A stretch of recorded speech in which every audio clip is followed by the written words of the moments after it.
Hello, Virginia. Doris with Virginians for Safe Technology here. And if you're interested in protecting current and future Virginians' rights to safe and responsible technology, stay with me. You've come to the right place. We at Virginians for Safe Technology want to educate, inform, and advocate for Virginians, specifically on this 5G plus rollout, and help regulate the technology that we're all using and are exposed to on a daily basis. And we have an important election coming up here on May 8th. And we have taken the time to create a survey for the political candidates to fill out, as well as have created a spreadsheet showing the funding that has been backed by the telecommunications industry.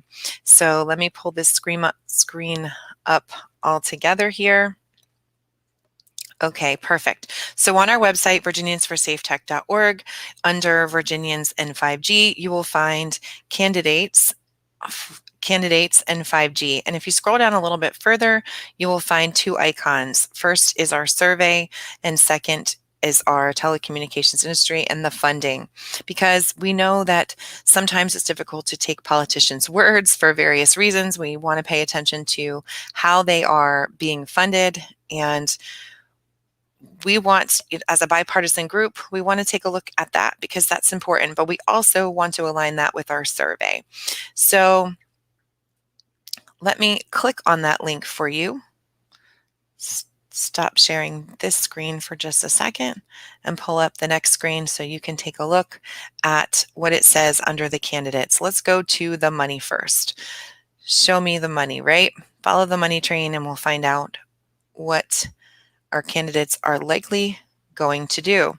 And so we've broken them all down from governor to lieutenant governor. And as you know, governor is in a very important position here within the state, and they preside over, they're the head of the executive branch. They're in charge of the state military, schools, roads, law enforcement, help with the bills. And so we've taken a look at the candidates here, and the candidate that is being backed the most financially from the telecommunications and communications industry is Terry McAuliffe with $4,730,550 coming from the technology industry, funding their campaign.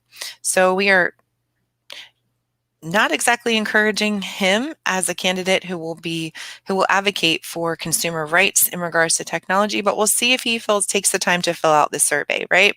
All right, as far as lieutenant governor goes, as I scroll down here, you'll see Glenn Davis is receiving the most financial backing from the technology and communication industry sector at $962,426. And if I keep going, so what does a lieutenant governor do? It's actually really important. They can take over if the governor is out of town or unavailable to do the job. They preside over the Senate. They are in charge of helping the economic development and trade here in the state. And being that smart cities are rolling out like hotcakes here, that economic development part is incredibly important for all of us who are aware of the biological harms that can occur from this technology and these millimeter waves. So at this moment in time, we're encouraging you not to vote for Glenn Davis, but we'll see how his survey turns out. Then we have Attorney General. Attorney General is an incredibly important position as well here within the state. You know, they're the state's lawyer. They're supposed to they can defend the state and the governor. They can provide in-house legal advice. They also should as well represent us as the consumer and can take on court cases, like, for example, the Federal Communications Commission, that is pretty much a captured agency.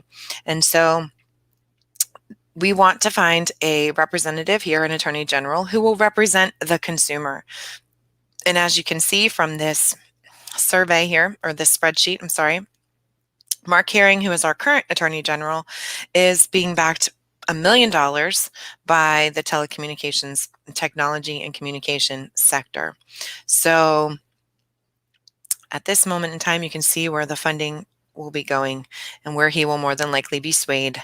So one other thing that I thought was really interesting as I was looking at the VPAP website, finding out who was being backed by what, is I found a contributor called the International Brotherhood of Electrical Workers, and turns out that they are strictly donating to the Democratic Party of $221,908 here in Virginia.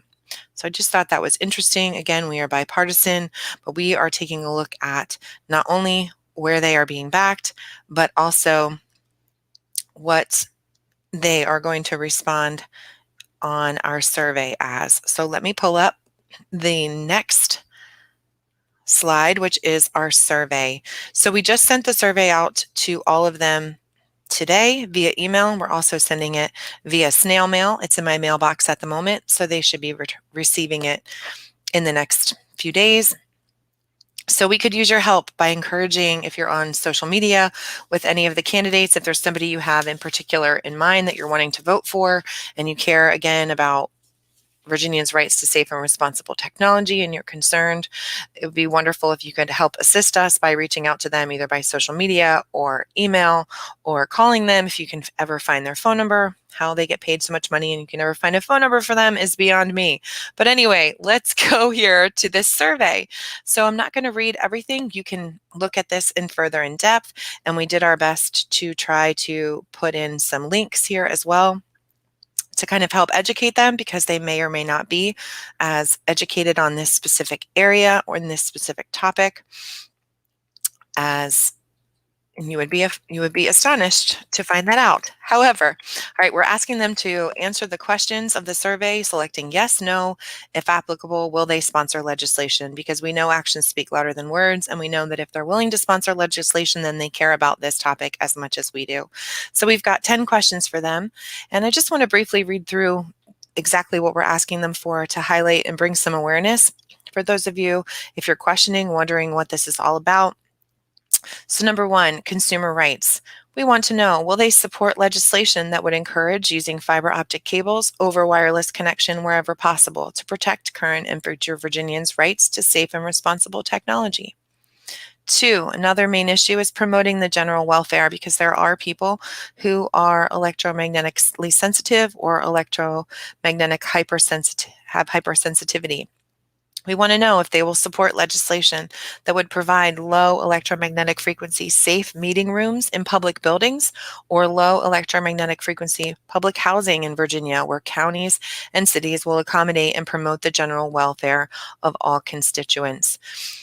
You know, it's kind of like the fact that there should be spaces, just as there is safety ramps built to accommodate those who need a wheelchair. It should be the same for all residents of our county. We must care for those that are struggling and have health concerns because and due to this electromagnetic frequency and the radiation that's coming off the towers.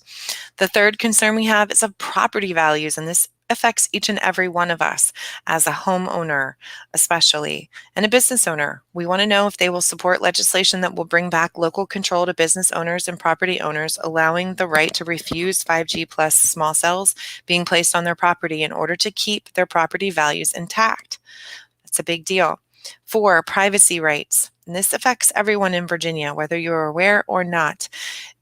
We want to know if they will support legislation to amend the Code of Virginia under Chapter 1164, under which VIPA, which stands for Virginia Innovative Partnership Authority, which can enable their own legislation, that is an overreach and violates our constituents' rights to data privacy in regards to HIPAA, vaccination record status, et cetera, in which they will be using to create frivolous equity scores in smart cities. There's a lot that can be learned when you go down this rabbit hole. So are they willing to protect our privacy rights? 5, involuntary exposure. Will they support legislation that would encourage school districts to hardwire their technology with fiber optics in order to limit the involuntary exposure of wireless radiation and protect our most vulnerable, our children's health? 6, as for the environment, we fight for that as well. Will you support legislation that would encourage fiber optic wired technology to protect the environment and help reduce toxins generated by all these towers and satellites, including greenhouse gases from using fossil fuel-based electricity? And oh yes, the greenhouse gas emission is much higher when wireless technology is being utilized. You can learn more on the survey on our website. Number 7, regulating. Will they support legislation that would actually initiate and regulate and cap radiation emissions and what frequencies can be used? Since the FCC is not doing their job and taking care of this, we want to know at a local level and at a state level, will they help regulate and cap emissions? Number 8, monitoring. Guess what? No one is monitoring the amount of microwave radiation frequencies that are coming out from these new and existing large wireless telecommunication facilities. So we want to know, will they support legislation at the state or federal level that will monitor wireless, microwave, and RFR emissions to ensure public safety enforcement of the MPEL? MPEL stands for Maximum Permissible Exposure Limits for Humans. 9, we want them to halt the 5G plus small cells. Will they support legislation that will halt these small cell deployment until our current wireless radio frequency radiation emissions and frequencies are actually monitored to ensure enforcement of the maximum permissible exposure limit? And 10, we want to encourage a community joint task force. We want them to create a task force consisting of stakeholders in all areas, government, non-government, and community residents, to initiate the state boards and authorities that are actually necessary to track and enforce compliance with the FCC maximum permissible exposure limits. And we want to know if they're willing to set up a meeting with us to discuss these concerns of our constituents here in Virginia. We are encouraging them to sign and print so we can hold them accountable to what they say they are willing and wanting to do for us. Will they sponsor it, the legislation? Will they support it? Yes or no? So I hope that this has been helpful. I hope that you have seen some issues here if you're new to this concept and this topic. If it's new to you, I hope that you now see the concerns that we here at Virginians for Safe Tech have, and we hope that you will take action with us, share this video, help us to protect current and future Virginians' rights to safe and responsible technology, put a little bit of pressure on these candidates who are running to fill out this survey for us so that we can all make informed decisions at the polls next Saturday, May 8th. And then from there as well, right? Because if you haven't signed up to be a delegate, you will have an opportunity this year to vote on the 2 candidates from each party to make your decision. So this information is incredibly important for us, as we need someone in as an attorney general who will represent us, represent the consumers, and someone who, as a lieutenant governor on the economic development side, who is going to care for the constituents as well. Thanks again. Please help us by sharing this video, reaching out to the representatives, putting a little bit of pressure on, and we look forward to keeping in touch with you. You can reach us at virginiansforsafetech.org. Thanks for your time. May God bless.